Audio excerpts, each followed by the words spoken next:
Hi members, welcome to a video lesson on Mr Hyde from Jekyll and Hyde. First thing, obvious thing that's stated about his name, Hyde.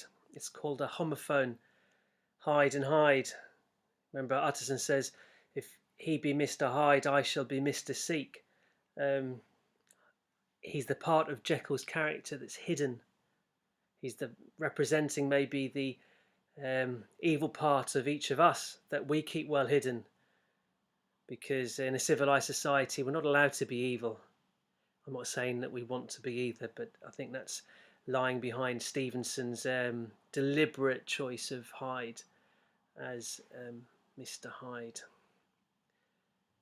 Okay, so who is he? He represents Jekyll's darker side. He's evil, immoral and uncivilized, troglodytic, without conscience, acts on impulse, dehumanized, lacking empathy and compassion, commits multiple crimes including murder. Darwin's beast that lies within us all. Right, so I've listed quite a few characteristics or traits of Mr. Hyde there, just to break that down a little bit more. He represents Jekyll's darker side, his alter ego. Remember, psychology was an emerging science in the 1880s. This book was published in 1886. Stevenson was fascinated by issues of the mind, and so through Jekyll and Hyde, one of the things he explored was that very thing. Evil. In chapter 10, Jekyll insists that Hyde is the embodiment of pure evil, 100% evil.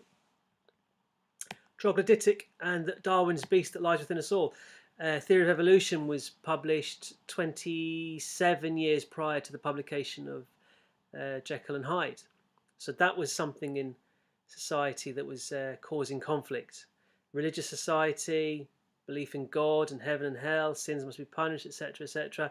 And now you had this scientific element introduced, that we actually descended from animals. Okay. Now, acts on impulse could be linked to suppression or repression in Victorian society and what prompted Jekyll to pursue his experiments in the first place. Remember, men of a particular status, high ranking, so like lawyers and doctors, they were expected to behave in a particular way. Avoid scandal at all counts. Which is why we have to ask the question, why was Enfield out at 3 o'clock in the morning? Why was Sir Danvers Carew out at a similar witching hour in the middle of the night? Because maybe their desires or their sense of fun or adventure could only be satisfied when nobody else was around, or they wouldn't be spotted, and they were free to kind of roam the streets and go to the opium dens of the poorer parts of London, perhaps. Stevenson's exploration of the belief in the duality of humans, that inside each of us is both good and evil. Okay, so quotations to connect to Mr. Hyde. It sounds nothing to hear, but it was hellish to see. We've got this image of hell that is prevalent. Hyde was actually, as you can see further down there, in the same extracts, in fact, he's referred to or compared to Satan. This is Enfield describing Hyde as he trampled calmly over the child's body. So hellish, gothic imagery. Trampled calmly is what technique, what language feature? That's right, it's an oxymoron.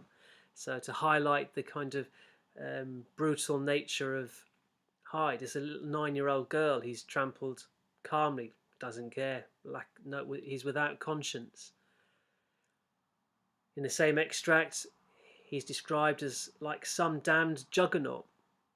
Now, juggernaut to us is like a large vehicle, kind of, you can imagine it steamrolling over something. But in 1886, juggernaut was a reference to the Hindu god Krishna, who was this creature type character who had a black face and a large gaping blood red mouth. Real attempts by Stevenson to dehumanize Hyde, the evil part. Black sneering coolness, really like Satan, chapter 1. Again, the same extract, Enfield describing Hyde, continuing the gothic imagery whilst referencing the devil. So these quotations reflect the evil nature of Hyde. So Victorian readership, that would have believed in the idea of heaven and hell. Also reflects a type of character that could be found roaming the deserted streets of London after dark. Remember, 18 months after this, Jack the Ripper was active. If you don't know who Jack the Ripper is, do a little Google search. and you'll see what kind of characters felt free to roam the streets, deserted streets of London around this time. Mr. Hale was pale and dwarfish, quite gothic there, pale, gave an impression of deformity. He seems hardly human, something troglodytic. So links to Darwin's theory of evolution, but also continues that dehumanizing depiction of Hyde. So, you know, there's not a lot to like about Hyde in terms of how he is described by others or the reaction he instills in others. All of a sudden he broke out in a great flame of anger. Like a madman, clubbed him to the earth with ape-like fury. This is the maid describing the murder of Carew, continuing the likening of Hyde to some inhuman cave dweller engaged in acts of wanton violence and horror without a conscience. Remember, Hyde is Jekyll, or part of Jekyll. There was something abnormal and misbegotten in the very essence of the creature.